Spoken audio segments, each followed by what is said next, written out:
Hello friends, welcome back to our channel. Tokyo motor షోలో Suzuki రాబోయే Swift hatch బ్యాక్ను వెల్లడించింది. ఇది త్వరలో భారతదేశానికి చేరుకుంటుంది.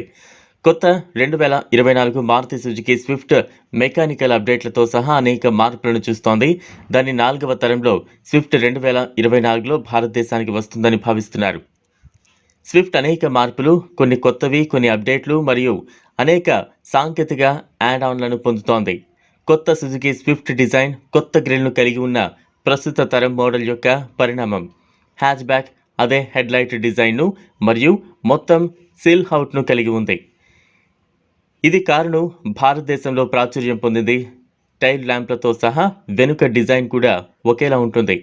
అయితే బ్లాక్ ఇన్సర్ట్ల వంటి సూక్ష్మమైన ట్వీక్లు తాజాగా కనిపించేలా చేస్తాయి.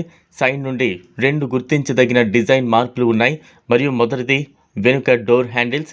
ఇవి ఇప్పుడు డోర్ ఫ్రేమ్లో దాగి ఉన్న ప్రస్తుత జెన్ మోడల్ వలె కాకుండా ఇప్పుడు తలుపుల మీదనే ఉన్నాయి. ఇతర మార్పు చక్రాలు ఇవి ఇప్పుడు 16 అంగుళాల రిమ్లుగా ఉన్నాయి. డిజైన్ మాదిరిగానే ఇంటీరియర్కు రాడికల్ అప్డేట్ లేదు. అయినప్పటికీ స్విఫ్ట్ కొత్త 10 అంగుళాల ఇన్ఫోటైన్మెంట్ సిస్టమ్, కొత్త డాష్ మరియు వెంటిలేషన్ ప్యానెల్లను పొందుతోంది. Maruti Suzuki instrument cluster, steering wheel మరియు బటన్లను ముందుకు తీసుకువెళ్ళింది.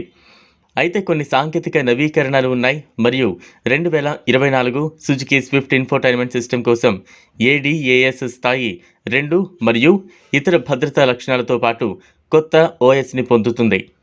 అయితే ఇది జపనీస్ స్పెక్ మోడల్ కోసం టోక్యో మోటార్ షోలో ప్రదర్శించబడిన కారు హైబ్రిడ్ ఇంజన్ను కలిగి ఉంది.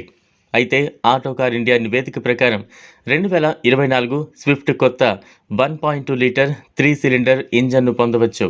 ఇది Z12 అనే సంకేతనామం. ఇది ప్రస్తుతం 1.2 లీటర్ స్థానంలో ఉంటుంది. 4 సిలిండర్ యూనిట్ 89 bhp మరియు 113 Nm టార్క్ ఉత్పత్తి చేస్తోంది. కొత్త ఇంజన్ మాన్యువల్ గేర్ బాక్స్ లేదా ఆటోమేటిక్ యూనిట్తో జత చేయబడుతుందని భావిస్తున్నారు. అయితే 2024 స్విఫ్ట్ కూడా CNG ఎంపికను పొందుతోంది. వచ్చేడాది ఎప్పుడైనా లాంచ్ అయినప్పుడు ఈ కారు స్వల్పంగా ధరలను పెంచుతుందని అంచనా వేయబడింది మరియు హ్యుందాయ్ గ్రాండ్ i10 మరియు సెగ్మెంట్లోని ఇతర వాహనాలతో పోటీని కొనసాగిస్తుంది. చూసారు కదా, ఇది వాళ్ళ వీడియో. ఈ వీడియో కనుక మీకు నచ్చినట్లయితే లైక్ చేయండి, షేర్ చేయండి, ఛానల్ను సబ్స్క్రైబ్ చేసుకోండి. థ్యాంక్స్.